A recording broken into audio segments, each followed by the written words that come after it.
The law of polarity. This is also commonly known as duality.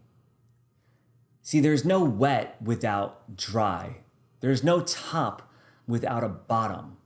There's no love without hate. There's no masculine energy without feminine energy.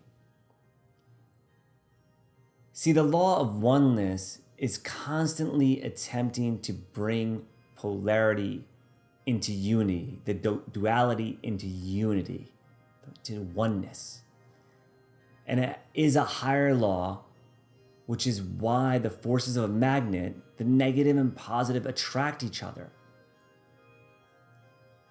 This is why relationships require masculine and feminine energies.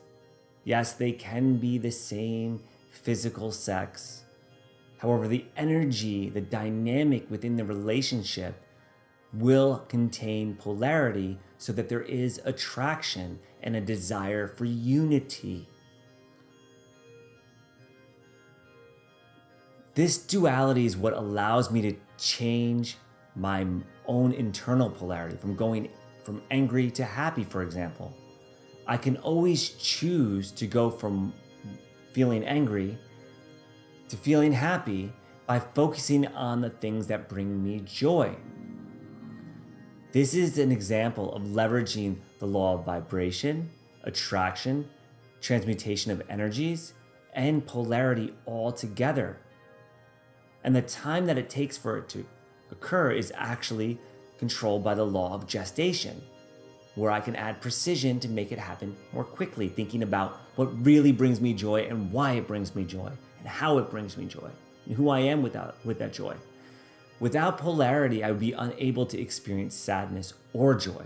I'd just be like, This is why when people come off of a real high, they often crash and experience a low. Now, how long they experience either emotion is actually a result of attention, beliefs, responsiveness, and resilience. It comes through practice. Now, much of the Evolved Life program is to increase attention, strengthen belief systems, and provide practices which create that resilience, which allow for quick responsiveness.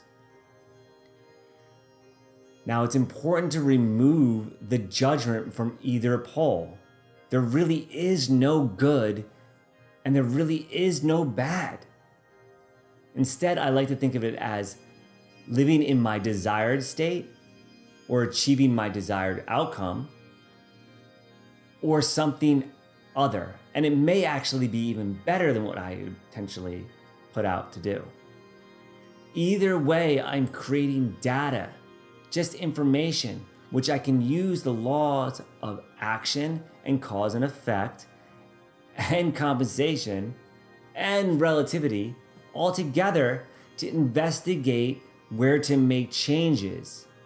In this way, I can actually celebrate my failures as a way to successfully do something other than what I had intended. And it's a way to learn. So I'll leave you with this thought. Thomas Edison attempted to make a light bulb 10,000 times before he actually achieved his desired result. And when he was all done, people asked about this. He said, "I've not failed. I've just found 10,000 ways that it won't work." Now, without that tenacity, the world would be a very, very dark place. Had he given up before then, we might not have ever gotten light bulbs, which means you wouldn't be able to watch video on a computer screen. You wouldn't be able to watch any videos anywhere. There'd be no light. And actually, with those other 10,000 times, or 9,999 times, what he created was still outcomes, and several of those are used for other purposes. So let's get started so you can practice this. And as you might have noticed, now we're starting to weave in how these laws actually work together.